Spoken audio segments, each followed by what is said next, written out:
రీసెంట్గా ఒక పేషెంట్ అండి మెడ ప్రాంతంలో ఒక చిన్న గడ్డ వచ్చింది, చూసి కంగారు పడిపోయింది, ఇంటర్నెట్లో సెర్చ్ చేసింది, ChatGPT అంతా ఎతికింది, క్యాన్సర్ అని నిర్ధారించుకునింది. నా దగ్గరకు వచ్చి ఒక్కటే ఏడవడం స్టార్ట్ చేసింది. డాక్టర్ ఎలా ఎన్ని రోజులు బతుకుతాను, ఎలా చేయాలి, పిల్లలు ఉన్నారు అని చెప్పి ఏడవడం స్టార్ట్ చేసింది. కానీ తర్వాత తెలిసింది ఏంటంటే అది జస్ట్ సింపుల్ ఇన్ఫెక్షన్ వల్ల వచ్చిన గడ్డ, యాంటీబయాటిక్స్తో కొన్నాళ్ళు వాడిన తర్వాత తగ్గిపోయింది, మొత్తం వెళ్ళిపోవడం జరిగింది. ఒకవేళ లింఫోమా అని తెలితే కంగారు పడాల్సిన అవసరం లేదు. లింఫోమా అనేది బ్లడ్ క్యాన్సర్ కింద వస్తుంది, కానీ ఇప్పుడున్న అడ్వాన్స్ థెరపీస్ వల్ల దగ్గర 70% మంది జబ్బుని కంట్రోల్ ఈజీగా చేయగలుగుతాం. లింఫోమాస్లో హాడ్జ్కిన్స్ లింఫోమా అనే రకం అయితే వీటిలో క్యూర్ రేట్ దగ్గర 80 నుంచి 90% మనకి ఉండడం జరుగుతుంది. చాలా సునాయాసంగా క్యూర్ చేయగలిగే డిసీజ్ అని చెప్పుకోవచ్చు. నాన్ హాడ్జ్కిన్స్ లింఫోమాలో కూడా లో గ్రేడ్ లింఫోమాస్ ఉన్నాయి, హై గ్రేడ్ లింఫోమాస్ ఉన్నాయి. ఈ లో గ్రేడ్ లింఫోమాస్ అన్ని కూడా ఈజీగా కంట్రోల్ చేయగలిగే జబ్బులని చెప్పాలి. హై గ్రేడ్ లింఫోమాస్ ఉండి అంటే DLBCL హై రిస్క్ వచ్చి బాగా రిఫ్రాక్టరీగా మందులకి లొంగట్లేదు అన్నప్పుడు మాత్రమే మనకి ఇబ్బంది పడతాం తప్పిస్తే చాలా మట్టి కేసెస్లో 70% వరకు మంచి రెస్పాన్సెస్ ఉంటాయి. సో రెస్పాన్స్ రాని కేసెస్లో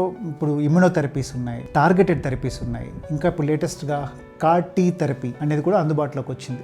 ఇవన్నీ ఉపయోగించుకొని ఈ రెస్పాండ్ కాని వాళ్ళలో 30% మందిలో దగ్గర మళ్ళీ వాళ్ళలో 70% మందిని మనము కాపాడగలుగుతాం. సో లింఫోమా అనే డయాగ్నోస్ వచ్చింది మాత్రం కంగారు పడద్దండి. ఇప్పుడున్న థెరపీస్ వల్ల క్యూర్ రేట్స్ అనేవి వీళ్ళల్లో మంచిగా ఉంటున్నాయి. అదే ఇన్ఫెక్షన్ అనుకోండి, మనం ఎట్లా లిమిటెడ్ ట్రీట్మెంట్ యాంటీబయాటిక్స్ వాడితే సరిపోతుంది. మీకు శరీరంలో గడ్డున్నట్లయితే అది క్యాన్సర్ అని నిర్ధారణ చేసుకోవద్దండి, కొన్ని స్టెప్స్ కూడా వెళ్ళండి. ఈ హెమటాలజిస్ట్ ఖచ్చితంగా మీకు ఈ విషయంలో ప్రాపర్ డయాగ్నోసిస్కి హెల్ప్ చేస్తారు.